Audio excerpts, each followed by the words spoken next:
off. All right. Thank you so much for the introduction. I am so honored to be the moderator for the first ever Women in Sports panel for SEBA. So I am so excited to get into today's discussion. But first, a few housekeeping things. We want you guys to engage in the conversation, but if you could, during the discussion, if you're watching, keep your cameras on, but if you could mute your mics. Also, during the discussion, if you have any questions that you want to ask members of the panel, just do it in the chat. And then at the end of the discussion, we'll try to get to a couple of those, but if we can't get to all of them, I wish we could, we apologize. We'll try to get to as many as we can. All right, well, let's introduce our lovely ladies that will be on our panel today. First up, we have Gina Coleman, Chief Sales Officer at MassMutual Great Lakes. Gina works towards providing families and business owners with a successful financial future. Previously, she was the Director of Community Relations for the New Jersey Nets, where she was responsible for developing and managing the implementation of the Community Relations Department business plan. Welcome, Gina. Thank you. Next, we have Beth Elletson, Chief People Officer for the Miami Marlins. Beth joined the Miami Marlins back in 2020 and is responsible for leading the overall people strategy to drive a championship level culture and inclusive environment across the entire workforce. Hi, everybody. Good to see everyone. Next, we have Annalise Schmittel, Vice President of Player Development for the Philadelphia 76ers. Annalise joined the 76ers in 2019, where she serves to create, manage, and oversee the holistic development and implementation of programs that support professional and personal growth from the 76ers players, staff, and families. Thank you. Next, we're excited to have you. Next, we have Arias Limuel, founder of A-List Sport and Entertainment. Arias has been a public relations force for 5 years. She founded ASC to continue her role in storytelling while creating career opportunities for colleagues of color. Thank you. Nice to meet you all. I'm excited. Next, we have Carrie Taylor. Recently, she became the managing director of the United Women's Soccer and National Independent Soccer Association. She assisted with a 3-year strategic plan and budget for the Jamaican football team. In addition, Taylor was the first female coach for a U.S. men's professional soccer team. Welcome, Carrie.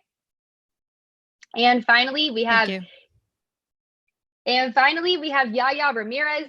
She began her career in sports as the IT intern for the Tampa Bay Lightning in the spring of 2017. Since then, she's grown a passion for helping others successfully adopt new technology, discovering new ways to utilize technology, and making IT, quote, just a little bit less scary. I'm going to have to ask you about that in a little bit. We're going to have to hear more on that, Yaya. Thank you so much for joining us. Hey, everybody. All right, well, I'm so excited for all of you guys to be here. Like I said, for the first ever Women in Sports panel for SEBA. I know before we get into the discussion, I know in the bios, we kind of talked about your career in sports, but before we get into the nitty gritty, I kind of want you guys to each go around, give a brief description about what you're specifically doing now and maybe what a typical day looks like in your job. So Gina, can we start with you? Sure, happy to. I know you guys are probably wondering why is someone from financial services on this panel, but that's because my time did begin in sports at the New Jersey Nets in the 90s. But today in my current role, I work with a firm of over 80 advisors, and I oversee our recruiting into the firm as well as our growing sales units. And actually one of our units, it's focused on our CEO's private practice, which his practice is made up of serving. I'm gonna mute it. I just have to have my.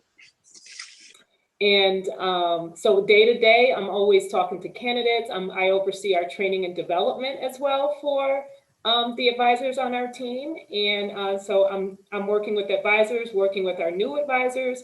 And I also lead a lot of our strategic partnerships, including overseeing our sports partnerships in the market. So my role has kind of gone full circle. All right. Well, next, let's go to Beth. Hello, everyone. You heard my introduction. I am the Chief People Officer at the Miami Marlins, and that is just a really cool name for the head of HR. But really, that new spin of that name really focuses on the strategic element of people. And it's our people that make our culture, that make our success. So it's been an unbelievable journey. I've been here now just over a year. So my career actually started outside of sports, and this is my first stop in sports professionally. So for me, I'm excited to kind of teach you a little bit more about my journey and how I got into this seat. But really, my overall objectives are the recruiting, the development, the hiring, the career mapping, to ensure individuals have that internal success and feel valued for the work in which they bring to us. And also feel as though, they have a seat at the table and belong within our organization at every level. So excited to share everything with you guys today. All right, Arias, you can go next. Hello, everybody. I'm Arias Limuel of Limuel Sports Entertainment. I'm the founder, but I'm also the head strategist, which basically means I'm leading a team of strategists. And I basically work with athletes and athletic organizations to bring community opportunities to the youth, as well as using strategic partnerships and brand collaborations with predominantly football players for now, hoping to expand to basketball soon, but with the football world to emphasize identity and branding. So we're actually based in Houston, but we also have a headquarter in LA. So we're just trying to grow and just see who we can help along the way. Where are you right now? Are you in Houston or LA? I'm in Houston right now because LA is kind of closed and I'm just waiting for them to open so I can go back. But I'm in Houston, so this is where I am the most. So if any of you guys are in Houston, contact me. Get that nice Cali weather. All right, let's go to Yaya. Hey everyone, my name is Yareliz, Yaya for short. It's a lot easier on everyone. I'm the IT services manager over at the Heat. I've been at the Heat for a little bit over almost 2 years this summer. As you heard in my introduction, I began at the Tampa Bay Lightning back in 2017. So you could still say I'm in my rookie season still. I like to think I'm not.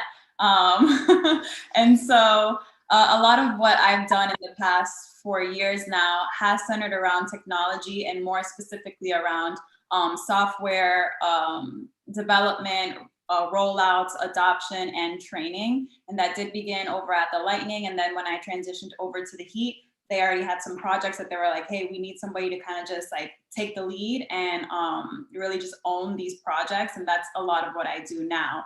So I'm touching a lot of different departments, and that's kind of where, to your point, the conversation of making IT a little bit less scary.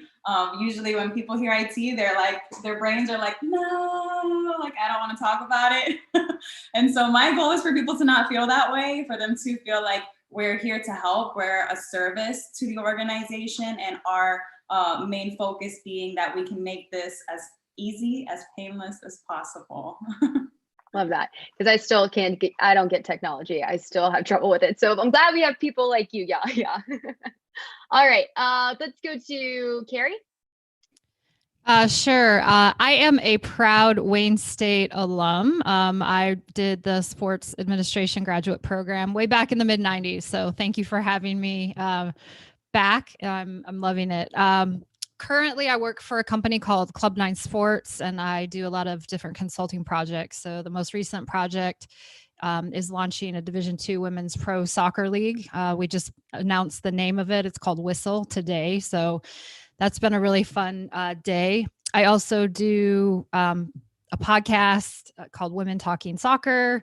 I work for a company called Coachability Consultants as well that helps train people how to become more coachable, and have coached soccer all my life, and was formerly with San Diego Loyal, which is a USL men's professional soccer team, and got to work alongside Landon Donovan, who for those of you that are old enough to know that name, was a pretty famous professional soccer player. So my life's been spent in the sports space, and I wouldn't have had it any other way. All right, and then finally, Annalee. Hi guys, thanks so much for having me. I'm really excited to be part of this amazing panel. So kudos to you guys who put this together. So I am the VP of Player Development for the 76ers, and this is my third season with the team. Prior, I was with the Oakland Raiders, so I made the switch from the NFL to the NBA 3 years ago.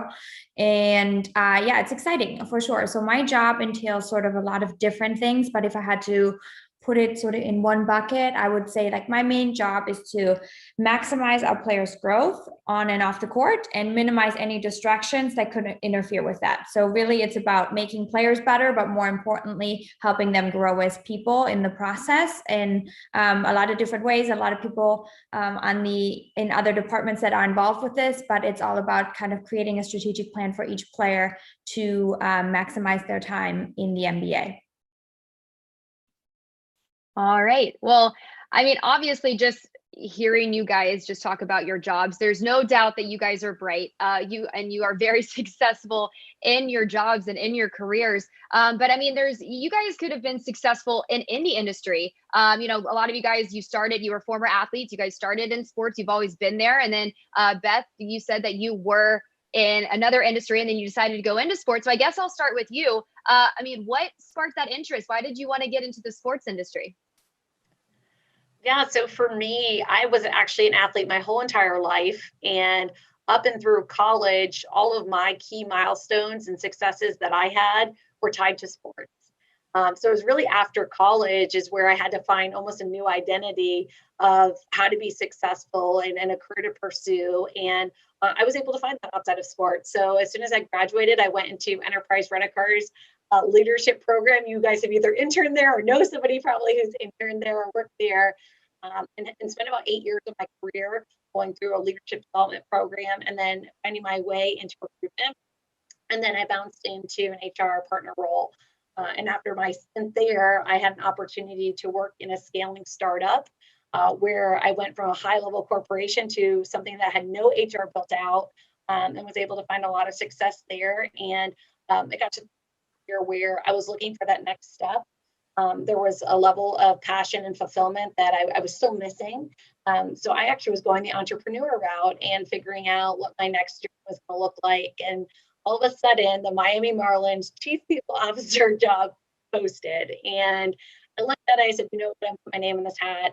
Even though it was a large position, I felt that this was really a dream opportunity and was going to be there. So, lo and behold, I went through the interview process and just proud by the leadership and the team that they had in place. So when looking at getting into sports, I had always had the passion. I was still dead set of getting into sports, but the opportunity was presented itself. And here I am today. So I will say being back into sports and as an athlete, always an athlete, that mindset is something I did miss. I missed that unwavering work ethic, the competitiveness, that teamwork that is so inherent in sports. So I love that I'm back. I do not think I could ever leave it now that I have that taste back, but that's how I've gotten back into sports. Carrie, do you find yourself kind of applying that same mentality as a former athlete yourself, to now your work, that competitive mindset? Yeah, without a doubt. Having played college soccer, I had the opportunity to go to med school or to choose to go into sports. And my dad about killed me when I said, I want to work in sports. I want to be a coach, and it's evolves from the field to, now kind of managing teams and leading projects and learning, how to operate in a front office and how to actually do all the not so glamorous things to actually get a sports team on a field. The fans don't realize all the hard work that goes into our jobs off the field, from, social media to hiring to ordering uniforms to the fan experience, all that. So I get competitive with myself and I still have that fire, and on game days, all those memories of being an athlete come back, and it keeps you going, keeps me going.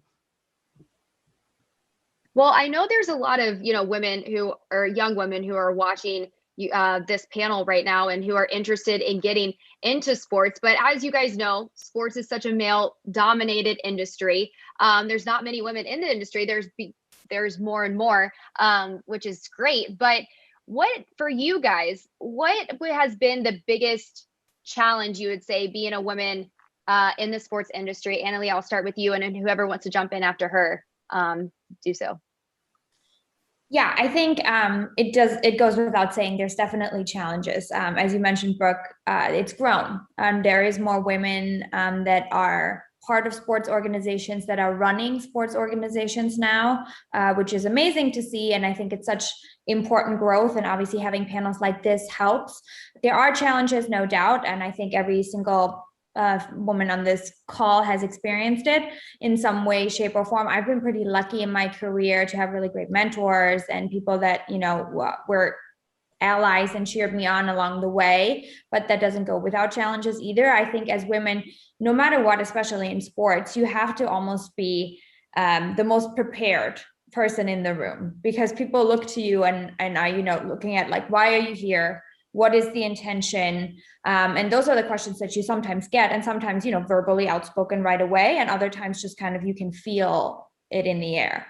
And so as women, you do have to be on your P's and Q's, and you have to earn your respect much more than men in this field. And that's not a secret. But I think when you are prepared and you are eager and you want to grow and you want to learn and you want to build great relationships, then this is an amazing career field.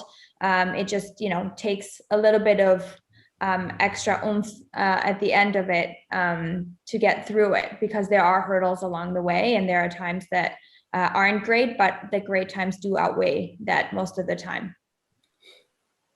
Brooke, if I can jump in, I might be the oldest one on the panel because I started in sports in the 90s, and I entered in giving my resume to teams like the New York Giants and the Nets at the time. Didn't know anything about basketball, loved football, so that's why I applied to the Giants. And I remember calling them and saying, hey, you know, it's a summer internship I put in for. You know, I sent my resume in and just wanting to know the status, and they were like, oh yeah, we don't hire female interns for the summer because and I'm like, now mind you, I was a fan, so my heart was broken, and I didn't know what to say. You can't say that to me today. Like, I have the moxie, like I'm not going to take that crap. But I remember getting a call from the New Jersey Nets, and they their summer internship class had about 6 guys and 2 women, me and another young lady. And what I realized is the organization itself was very open to having women, a woman hired in the internship class. And but once I got there, my career grew because we had owners and we had leadership that they didn't look at us as women. They just needed hard workers and hustlers. And anybody who started in the sports team, you don't get paid a lot. And there's a lot of work on game days, and there's a lot of things you do outside of your job role. But the more you do it, the more you show up. And I came into the league at the time where they were growing. Like, the teams in the offices now are huge. They weren't that big before. And it's a lot of opportunity. And I have to say, I'm impressed with the number of women growing in this industry. And I always celebrate it, and I'm amazed with it. But even in the 90s, it wasn't a lot of us, but depending on a team, just like any company, any business, no matter what you get in, the leadership, if they believe in, you know, diversity and inclusion and opening up opportunities, you know, it's all about the leadership. Just like every team has its own ownership and leadership culture is the same as it is in teams. But I got to say, if there's any time to get into sports as a woman, today is the day. More and more of us are in leadership roles, and we have a lot of people that you guys can look to for advice. Yeah, I was going to say, I mean, what would your advice be to a young girl that maybe you wish you would have known when you first got into the industry? They're like, oh, if I would have known that, maybe, like, you know, things would have been a little different. If what's a piece of advice you would give somebody maybe watching? Do your homework. Don't just apply to a team and not know anything about it. Do your homework. Find out about the team. Find out about the things they're doing in the community. Just take your time and just realize that sports has a glamour and it has fun, but it's a business, and you've got to look at it as a business. And I think that for any company that you go after and talk to, and if you want to work with them, take a little time to do some homework, come in, find out, like, a lot of stuff is on the internet now. Like, there was no internet back then. But if you come in knowing what is their fan base, like what is their mission, what is their growth? If you come in saying, hey, I see that you guys just launched this, or you guys just brought on this, you know, or this new sponsor or this new something, if you come in with that language, that's going to automatically tell them, man, this person did their homework. Yeah, doing your homework. And then, you know, that's some advice, something that you would have known. But Arias, you're a CEO. I mean, I'm sure you are looking to hire people a lot, you know, as well as all of you guys. But what is something that would maybe stand out to you? I'm sure you get a lot of resumes. What's something that really stands out to you when you're looking to hire someone? It's so funny you asked this question, because when I was hiring, I was like, wow, I did not think this many people would apply. I don't know how to filter this many people. And the biggest thing that took away from all of my applicants, I could tell who really put themselves into their resumes and their cover letters. And then, of course, when the interview process came along, I could tell who was actually being authentic. I feel like sometimes, you know, when you apply for these jobs, you want everything to be by the book or just be like very paper ready and perfect. And I'm not really looking for perfect. And I feel like in the sports industry, it's so ever changing and everyone's just looking for good character and authenticity. And so those are qualities that I try to look for when I'm looking for people to represent my organization. Just because, one, of course, I want to learn from them just like they're learning from me. So if they're trying to impress me or trying to reflect what they think I want them to be, I don't think I'm going to be able to understand, you know, their work ethic or their strategy. So for me, it's always about people being themselves and just trying to figure. And if you feel like you're trying to learn who you are through this process, it's okay to, you know, to acknowledge that as well.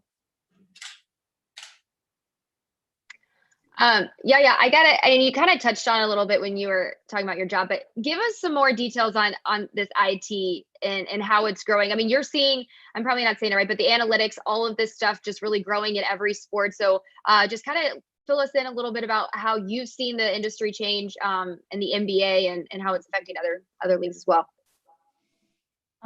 Yeah, so my niche is very particular, right? Because there's like, oh, the woman factor when you're in sports. And then also there's the STEM, you know, so there's a lot of moving parts to my role. In terms of like how I've seen the industry change, it's funny because I remember, I forget who it was, but I was once at a networking event and I spoke to someone who worked at Legends. So if you guys know what that is, they're very active in sports. And we were having a conversation about like kind of the I guess path of technology in sports and like the inevitable of technology. And I was telling him how I feel like the teams who are going to come out on top are the teams who can acknowledge the change and embrace it rather than try to avoid it, right? The longer you try to avoid it, the harder it's going to be. So to anybody watching from any of the teams, the longer you wait, the harder it's going to be. I think the approach is to go in head first and understand that there are going to be challenges. It's going to be difficult, like as is any change in any type of aspect outside of technology. Change is difficult. It's just choose your difficult. Do you want to try to play catch up later with all of the other teams and all of the other leagues? Or do you want to be the first one to make the mistake? So that way you're the first one to figure it out. It's really up to you and up to the people that you're working with to have that mindset of we know it's going to be difficult and we know we're going to mess up, but we're still going to do it regardless.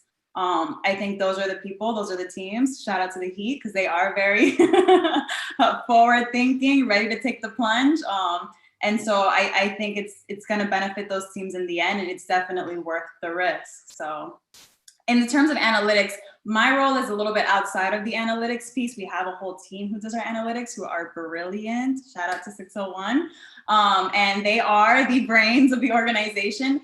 My advice to students watching tech and analytics, if you're looking for opportunity in sports, tech and analytics, like there is so much opportunity there. It's insane. Like there are so many different aspects. You don't have to be a genius. hello, I'm here. So clearly that's not the case. You just have to be able to work hard and like see through the adversity of like the difficulties that you're gonna face learning this, but so is everybody else around you. So it's not a big deal. Yeah, talking about some changes, obviously a lot of things are going towards the IT, the analytics, but Beth, for your role, I mean, you were created, or your role was created for inclusion and really changing the culture. And we've seen a lot of changes in the industry, but what are some ideas that you kind of have to kind of further that? I mean, we've seen it also, Kim Eng, huge shout out to her, being the first women GM in any league. And that was just the first of many. But yeah, what are some ideas that that you have to further that? You know, what was interesting coming into the Miami Marlins is that even during the interview process, you can see that diversity is just infused from the top all the way to the entry level roles. So I would say from a brand perspective, you know, we have one of the most diverse front offices in all of professional sports. And, you know, so coming into the role now, we don't want to be settled on just that we have the most diverse front office. It really goes beyond that. And it goes into that sense of belonging and inclusion, which is where a lot of organizations can miss the mark. And, you know, for us, one thing that I think is so critical is that when you see individuals that look like you know, again, immersed throughout the whole organization, you feel a sense of, okay, I'm going to feel valued here. I'm going to add value here. So when we look at inclusion and belonging, we look at ways to really hear the voice of our staff. And we put in certain projects in place where people cross-departmentally can work together to really, you know, be able to build out the culture that we want to have. So, you know, from an inclusion and belonging standpoint, we actually have our own DIBS committee is what we call it, where it's a platform for people to bring those ideas, to vet out thoughts, for us to provide solutions, not only for our organization, but throughout our community. And that's something for me, it was really important for me coming in to see that. You know, here I am interviewing and, you know, the number 2 person is a female. So right there, you know, I really knew that without hesitation, there were no gender stereotypes. So I would just say that when you look at organizations, it is a great best practice to not just have them tell you a statistic, but actually tell you their action plan. So if that's a value that you want to see in an organization, ask the questions. And also take a look in the office or virtually and do your research. But that's something for us that, you know, again, we're active within our organization from a development standpoint, but also within our community. Yeah, Arias, how important is it? I mean, do you feel it is to have, you know, how important do you feel is it to have representation in the industry? Representation is so important. And I don't think everyone understands that it's not about someone telling you how to brand yourself per se, giving you instructions on how you should become or who you should be. It's more so just in addition to who you already are.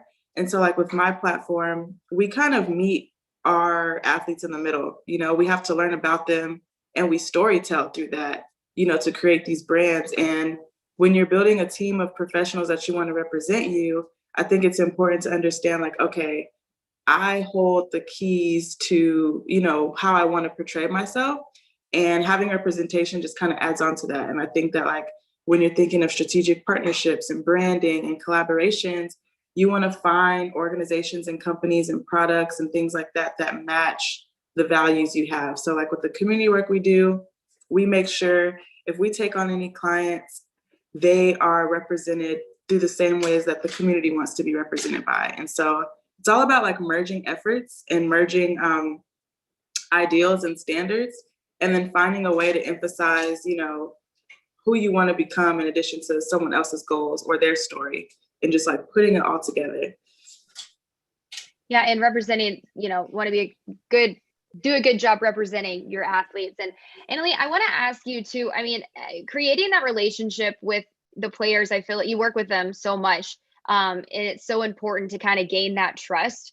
Did you find it difficult, you know, coming in, being a woman, you're working with a bunch of guys, a bunch of NBA players, like, was it hard to kind of gain that trust and develop that relationship with them?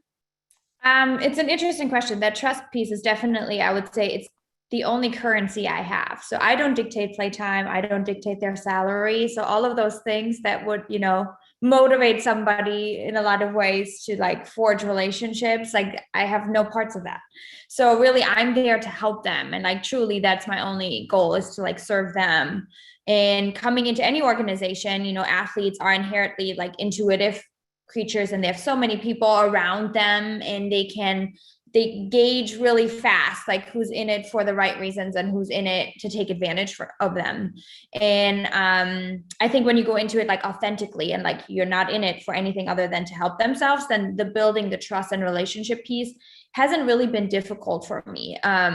But it's a process, with some it's faster than others. When you have young rookies that come in with you, it's a lot easier than when you come into an organization that has, veteran players that have been around for a long time. They've got their groove, they already have their people in place, and you still need to find a way to gain their trust and build a relationship with them. And so for me, I actually think being a female in that role is super helpful, because as we all know, sports organizations, although they are getting more diverse, it's still skewed heavily to like white males. And being a woman in a front office as I am, and being around the guys all the time, it's actually super helpful because I do give them a different perspective. So when they're around all the same people all the time, they do sometimes seek out like, all right, I just need to have somebody else to have a different type of conversation with. And it mirrors, I say this all the time, it mirrors what happens in the real world, right? Like you want your organization to mirror the real world. We are not doing our athletes justice if we just surround them with the same kinds of people and then expect when they're done playing that they're going to be okay dealing with what the outside world looks like. So we need to bring that in and mirror that inside of our organizations, and that's why representation is so important. And that's why, efforts like that of Beth at the Marlins and others, those are important, and it all matters in the culture. Yeah, that's so true. I mean, just having the conversation and mirror what actually is going on in the real world. And Carrie, did you have something you wanted to add? Yeah, I wanted to add 2 points. The first thing that comes to mind when I'm listening to all the amazing speakers speak, and seeing the comments from the students, is make sure, especially if you're a woman, apply for every job that you think you're the very least qualified for. Men typically, and this is a little bit stereotypical, but men typically apply for jobs that maybe they only tick 1 or 2 of the boxes, and women really only tick 1 or 2 of the boxes, but they think they tick them all. Women have a tendency to not apply for jobs that they're actually very qualified for because they might not have one of the qualifications and tick 1 of the boxes. So make sure, to the students that are coming out of these sports management programs, apply. You're going to get turned down, but that's okay. But make sure you're really putting yourself out there. That's the first thing that I want to touch on. The second thing that I wanted to mention is with all the equality, diversity, and inclusion, changes are being made, and we're all, trailblazers in that. But until truly the balance skews to more women being in the position to hire and to put other women in front offices, it's going to continue to be a slow roll. So, if you have a goal of being in a front office, apply, start at the lower level, get those promotions, work your way up, because otherwise, when we are old and gray and leave the field and we are not in those positions, it's going to be tougher to get that job. So those are just 2 basic things that have popped to my mind that I just wanted to share with all the wonderful people on the webinar. Well, that's a lot of good stuff. And to kind of add to that, I'm in the sports industry as well. Like, we're making huge strides, but what can we do now in order to ensure that maybe the younger generation or people that are getting into the industry, maybe they don't have to deal with some of the, obstacles maybe that we've had to go through? What can we do? I would say be open up, be open to having a conversation to folks that reach out to you. Sometimes giving someone 15, 20 minutes of your time is so valuable to that person that just wants a little bit of insight. Also sports is so much broader than just the teams. I'm looking at Arias, and I'm looking at, there are so many different ways that you can get into sports, including corporations. You think about a Chase Bank, you see Serena Williams, and there's a whole sports and entertainment field within a lot of these large corporations. There are sports, there's all different ways to get engaged in the sports, so don't think it has to be just the team. Sports is a billion-dollar industry, and there's all different lanes to get into, so don't just limit yourself to the teams. I kind of want to touch on what you just said. Also, I would say just know that your trajectory and your journey is going to change. Like you're able to evolve through this journey. You may start off saying, I want to be a sports writer. And then, you take on that role and then you figure out, okay, this was cool, but I kind of want to do something different. And maybe you're like, all right, let's try marketing. Or maybe you want to be a sports lawyer. There's so many, like you stated, there's so many levels of sports, and there's so many ways that you can bring yourself into your role without having your role define who you become. So I would just say, jump on that journey and know that it's going to be different. So just be accepting of what's on the way.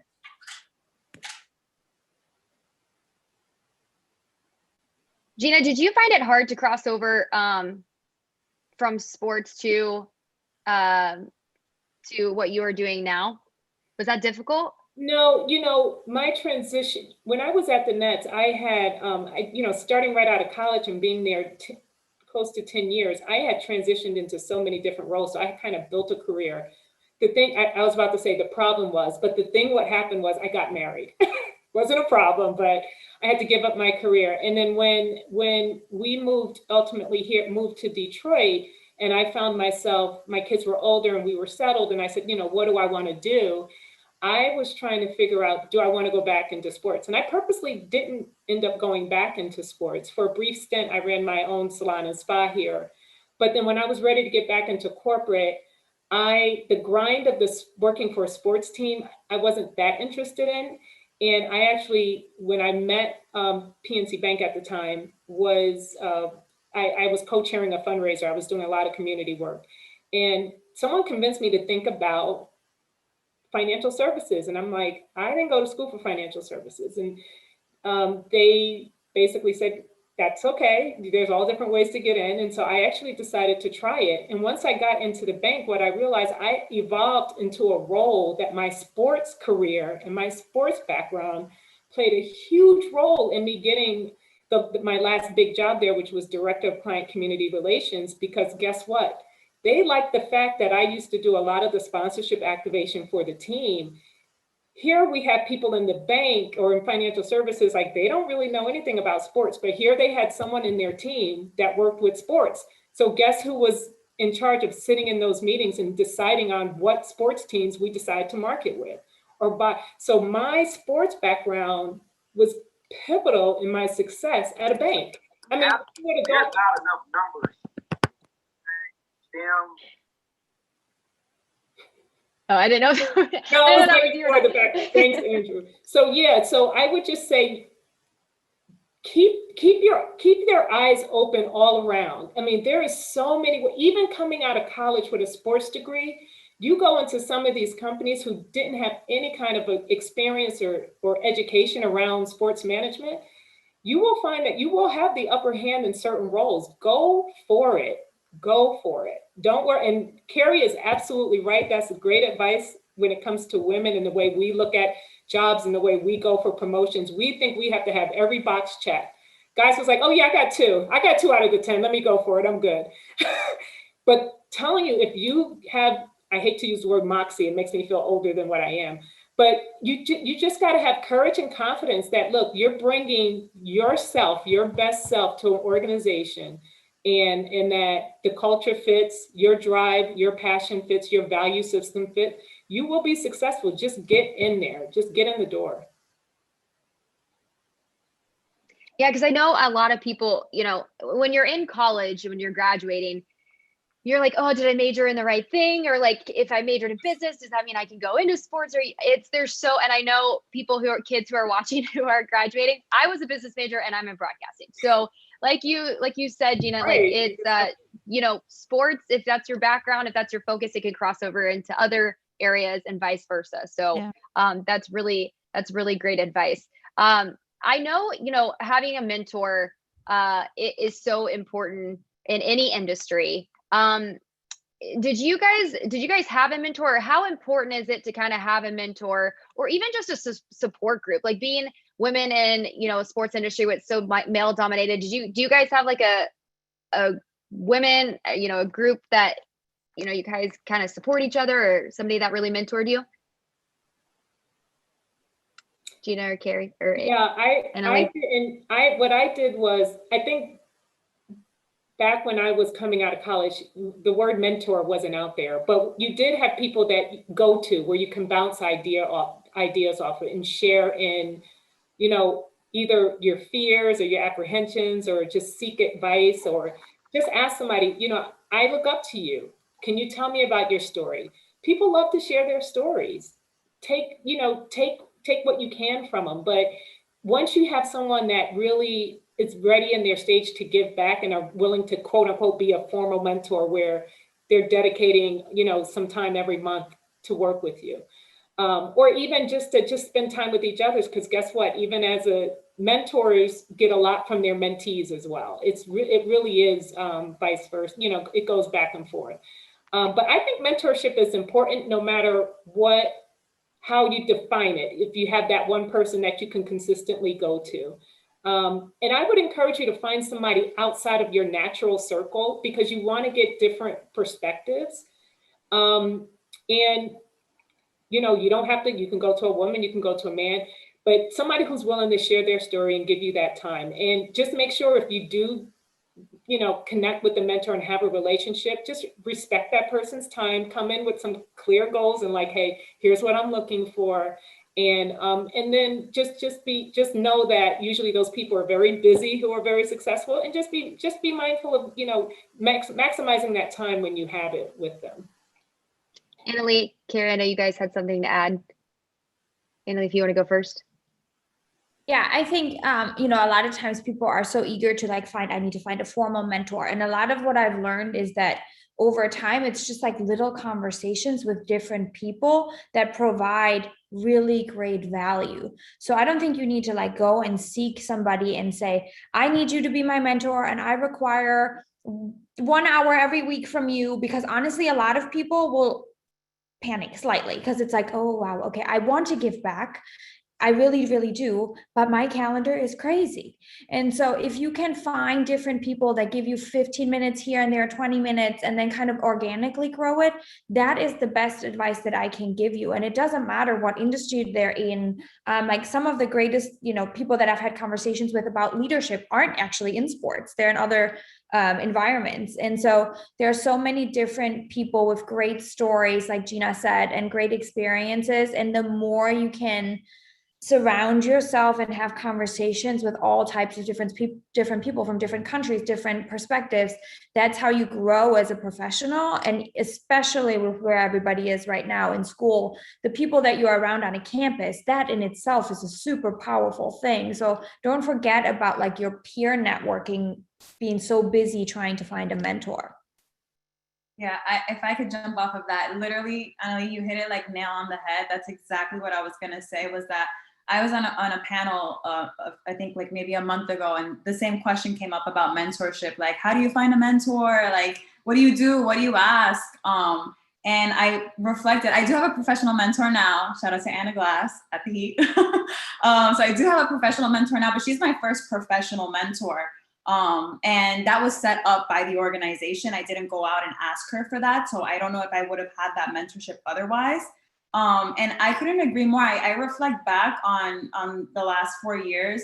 And I think about I didn't have a mentor per se, but I think about all of the people who I had those 15-minute conversations that I never forgot. And they probably didn't even realize at the moment that they were mentoring me, but they were. And I think it's on you to really soak in those moments, right? And build those relationships. And I feel like often, especially when you're a student, I see this all the time. It's so frustrating. When you're a student, you're just like, oh, I'm just the intern. Like, I'm just a student. I'm just the intern. I'm just shadowing. Like, no, you're not. Like, you're building yourself. You're literally building your foundation right then and there. Like, are you going to take advantage of it or are you not? It's really going to be on you to realize when you're in that moment of like, oh, wow, like, this is really like, this is a piece of like gold that I can take with me to continue to build myself. And like Annalie mentioned, like mentorship, like it's a big commitment. So it can, I felt that way, but I can be a mentor. I'm like, oh. But I'm more than happy to like set apart like an hour of time to just like video chat, meet over coffee and like just talk and like share my experiences and give you like the best advice that I can. And so I think in my honest opinion, it would be very difficult, especially now with everything in sports happening, it'd be very difficult to get someone to just be like committed to seeing you twice a week to mentor you. But don't just write the off, just having those few meetings with certain people that potentially can give you something that might change like the entire course of your career. So couldn't agree more. I think mentorship sounds so solidified. So I just relationships. Yeah, I wanted to add on to that. Oh no, go ahead. Sorry, real quick, I'll add on to that. So, for those of you that are doing internships or you're getting into your first job, again, aim big. Like if you want to learn from someone, go ask the CEO for a coffee. And 9 times out of 10, they'll be impressed and they'll be like, sure, like, yeah, let's go get a coffee. And, look to maybe, if you're doing a social media internship, look to people in the sponsorships to just connect with and try to learn as much as possible. And that's one thing. I think I saw a question saying, what would you tell your former self or what would you do differently?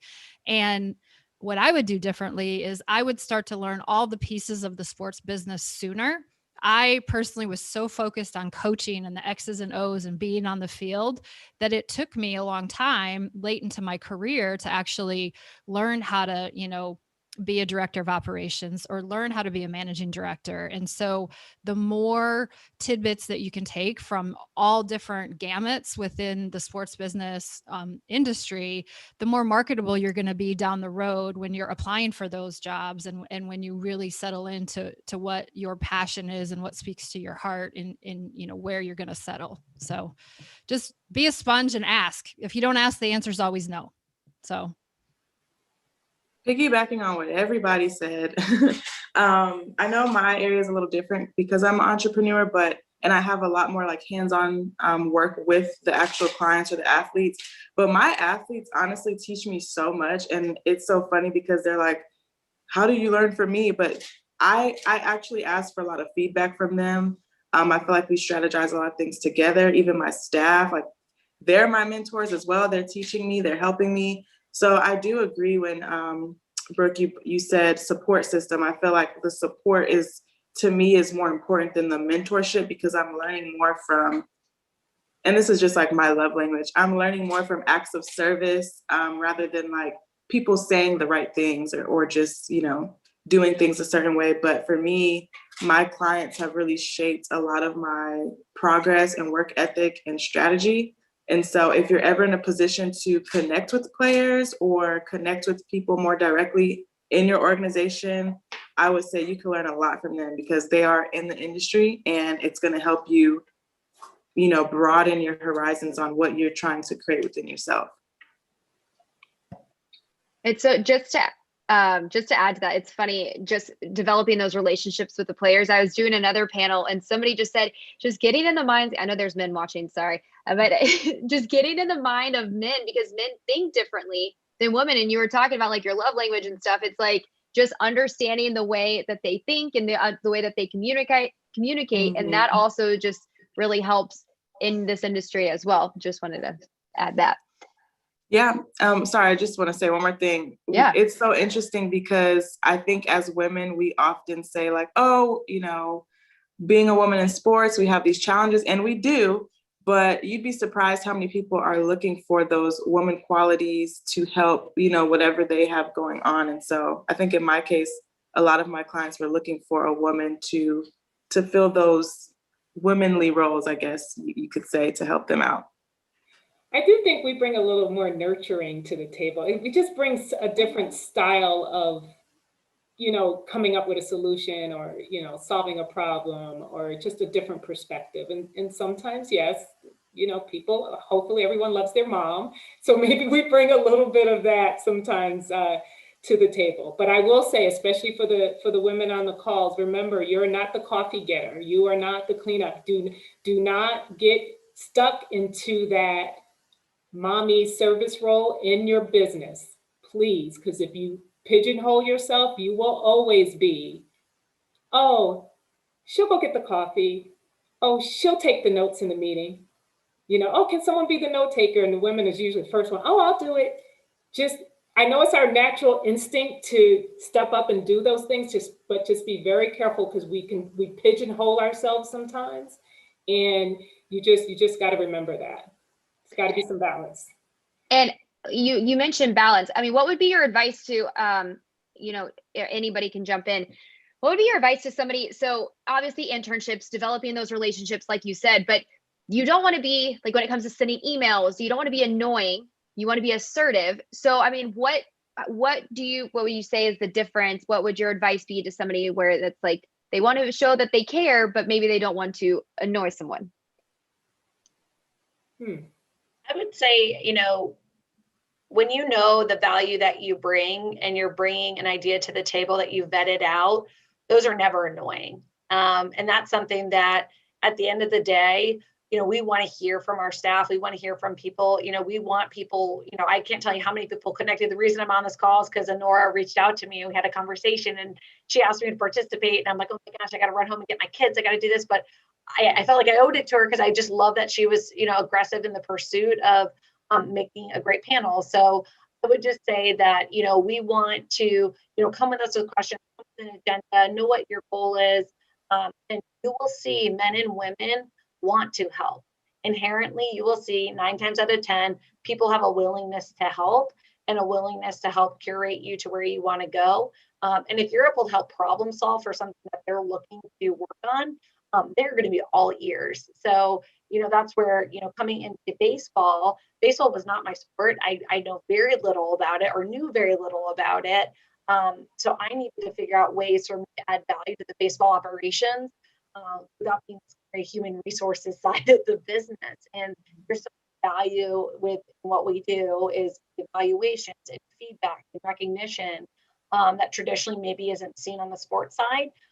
So right immediately, that was my intention. It was to understand that side of the business as much as possible, see how I could segue into help. So I would say that at the entry-level roles, mid-level roles, know what value you can bring to individuals to help problem solve and make their work life easier. Perfect. I know we're kind of wrapping up here. We're getting close on time. I want to get to some of the questions from the submissions. Zach, is it okay if I pick, or did you guys have some that you picked out? I think Janae was looking, but yes, Zach, I have questions I sent over to you, Brooke, in the chat. Thank you for everyone who submitted a chat question while Brooke takes a look at those. We appreciate all of you coming out tonight, supporting our event, and being such eager listeners to here we go. Panelists.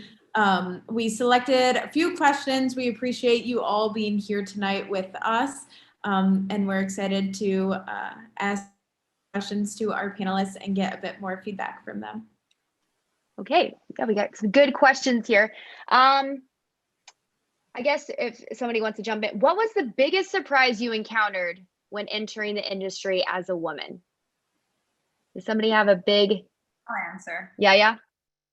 I think the biggest surprise, and I feel like this needs to be said on these types of calls, is that like this is not to scare any woman in the sports industry thinking that it's gonna be like this big overhaul when you jump in, you're gonna have to like break down walls to get into the arena. Like that's not the case. And that a lot of those things that can scare you about being in this space, a lot of those things start with like you, like they're in your head, and you psych yourself out more than you really need to. I know I did it. I was like, oh, I have all these things I have to worry about. Like I can't even just be myself. And I realized I was like, no one's really like pushing pressure on me, you know? Like I actually, if I could just get out of my head for a second and realize that I had like, you have everything that you need to be successful within you already. Like you're built that way, believe it or not, whether you see that now or you don't, everything that you need to have to be successful is already inside of you.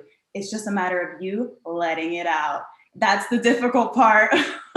It's very difficult, especially when you have all these outside factors. You have all this loud noise of like, this, you should be this and you should be that. And you know, this is going to be a problem and this is going to be a problem. It's like, okay, that doesn't matter. Like I still have everything I need to be successful right in here. So that's all I really need to wake up every day. And like, even on my best days and on my worst days, know that I'm going with my best face forward, because I already, like literally tell myself, I'm like, it's going to be stressful or it's going to be a great day, but I have everything I need to be successful right within me. The sooner you realize that, honestly, the better off you will be. That's my advice to either if you're a student, if you're looking to switch into the industry, is it really does start with you. Like you can have all these great mentors, you can have all these people who advocate for you. I think I talked about this with Honora because I also connected with her. You have to be your biggest advocate first. And that starts with just realizing the potential that you have, the greatness that you carry within yourself. Focus on that first. If you don't feel like you're there, invest in yourself first before you invest in those relationships with other people, before you invest in coaching, etc. Like you need to realize that you have that. And once you have that, you'll see how the world just kind of like, wait a second, like this isn't as scary as I thought it was. Why? Because I'm a boss. Period. I want to I piggyback love on that. that because I think there's something else to this, like piece of authenticity. I think a lot of time as women in sports, we go into it and we know it's male dominant, so we try to match it, right? And we try to like be tougher and like do all these things and like it's good to be tough. Like obviously women are tougher than men most of the time. But I think sometimes we go into it like trying to mask who we really are. And it took me a long time, like growing through my career, to get to a place where I'm like, hey, you know what? I don't need to do all of that anymore. Like I am here because somebody saw me and that's what they want. They don't want the version that I'm creating in my head that I need to portray. And all the qualities that I have, whether they're, you know, more nurturing or caring or more sensitive or tougher or whatever it is, like that's why I'm here. And I think for women, especially starting out in their career, we said it early on, there's something to be said about finding an organization or a company that appreciates you for you. And that's why you do your research. It's as much of a match for you as it is for them. So don't chase a logo. Don't just get with a team, for example, because you're like, I just really want to work in sports. I really want to work for that team. If they don't allow you to be you, it's not worth it. I promise you, it's not worth it. Move on. There's going to be another job that's going to come along and you'll be so much happier. Like, don't put yourself in a position just because you're just like, oh, this might be my only shot. It's not. And so you be your true self and like you work on that and all the things Yaya just said. And that's how you become successful. And that's how you find happiness in the journey. So true. Because no one can be a better you than yourself, right? And I feel like, you know, even in the sports industry, once you, as a woman, like you said, Yaya and Annalie, like once you find yourself, that's when you start to see the success come, because you're so confident in who you are and what you bring to the table. And I think if you can get a hold of that at an early age, because it took me a few years in the industry to really be confident. And I was listening to so much criticism, people telling me, you know, this and that. And I was like, who am I? You know, like, what do I bring? But there's a quote, it says, don't take criticism from somebody you wouldn't take advice from. So once I kind of put that in my head, I was like, yep, it helped. Okay. What are other actions that students can take in their internships to take full advantage? Wait, hold on. What other actions can students in their internships take to take full advantage of their internships? Does that make sense? Yeah. Okay. My advice would be, if you're coming into an internship, say in the marketing department, see if you can take a day in a different department. See if they'll be open to let you do a little shadowing in different areas when possible. You know, once you're in those doors, even if it's just for the summer, try to see if you can get those opportunities, because the more you can experience in different departments, I think the better off you would be. I'd also like to piggyback off this. I talk about this a lot with like people who are students and they're asking me like, what should I do? I always, like I mentioned earlier, I always tell people like, you're not the intern, you're a young professional. You're beginning your career. I wouldn't even, if I'm honest, if I were to go back now, I wouldn't even introduce myself as the intern. I'd be like, hey, I'm working with our IT department. I'm new. I'd like to introduce myself. I'm doing this kind of work. Again, mindset is everything. I'm big on mindset. Your mindset is everything. So if you come in every day to your internship saying, I'm here to continue to grow my career, and that's how you present yourself in the room, I can guarantee you, you're gonna have those, I didn't even know you were an intern at the end of your internship. And that's what you want. You want people to be like, oh, I didn't even know you were an intern. I thought you ran that department. That's really what you want, because you want people to be able to respect you when you walk in a room, right? And sometimes there's that negative connotation with intern, like, oh, she's just the intern. Like, please save it, okay? Like, I am here, I'm working with this department, and I'm now here to help you. How can we do that? How can we work together? So really just taking advantage of that opportunity as not the internship, another step in your career is what that is. Yeah. You're not just the intern. Don't you kind of see things from a different perspective now that you're not the intern and you're the employee? Because like those are the interns that stand out to me when I'm at the office. I'm like, who's this girl? Like, she's very, those are the ones that really stand out, and you're like, okay, they're gonna be successful. All right, and our last question: how can young students connect with other women in sports in the virtual setting? So on social media, and I guess that will kind of lead to my last question. If you guys can add, if people want to follow you guys or keep up with you, how can they do so? I already see I got a bunch of LinkedIn messages, so that's a great start. I don't know what happened to my LinkedIn, you all. I don't know what happened to my account. However, I can't find you. Yeah, I don't know. My LinkedIn actually was like on a good little, it was going great. And I don't know. I logged in one day and they were like, your account has been closed or something. So I'm trying to get back in there, but you can follow me on social media. I'll put my info in the comments for you guys. Yeah, I would say LinkedIn is a beautiful tool, and it goes very much underutilized. So I will tell you, we had in our last HR position had over 500 applicants, and I had one person connect with me on LinkedIn and send me a message. She was the best. She ended up getting hired, but I will tell you guys, please connect with us. You do almost build a community online. And we can really, if we don't have the opportunity, maybe your dream opportunity yet, or in the right department that you're looking for, once you're connected with us, we can kind of see what you're working on and where you're at. And when that opportunity does come and you apply, even though we maybe haven't had a lot of conversation, you're familiar with who you are, what your name is, what you've been participating in. So I would encourage you, connect with us on LinkedIn. I don't know if all of us have 20 minutes to give every single person who connects with us on LinkedIn, but I always will make time and be honest with you of my time frame, and I'm happy to plug in time with you. But yeah, please use that. We love that. It gives us just a different sense of who you are outside of just getting a resume. Perfect.